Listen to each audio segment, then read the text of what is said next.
So today I just want to go over Enphase main panel upgrade avoidance PCS or power control systems. There are three main options here when you're trying to avoid a main panel upgrade using Enphase PCS. Number one, you've got busbar overload control. Number two, you've got limiting the current with the NEC 120% rule. Lastly, you've got manual current limit. We see installers in the field choosing kind of the wrong settings for the scenario quite often here. By default, you always want to go to busbar overload control first and foremost, unless there's some extenuating circumstance that would make you want to choose one of the others.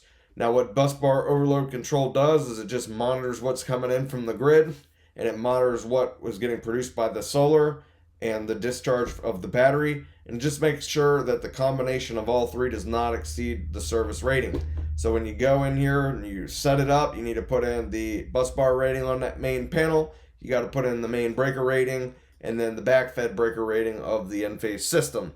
And what that'll do is it'll let the system run at 125 amps of backfeed, and as long as we're not bringing in any excess of 75 amps from the grid, which would therefore overload the panel.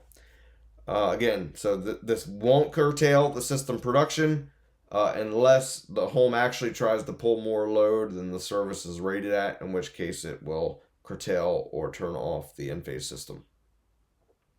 Next is the 120% rule PCS, right? So this is when you have a larger system and you're sort of needing to curtail the system to conform to the 120% rule. In most cases, this could drastically reduce the system output. Again, right, if you have more than 40 amps of solar and you confine this to the 120% rule at a 40 amp breaker, well, that is going to basically curtail the system, and unless it can send that excess power to the battery, it's going to sort of curtail the system back and keep it from producing more than that backfed breaker rating. We want to avoid that in pretty much all cases unless there's some reason why we absolutely need to use this other than busbar overload PCS.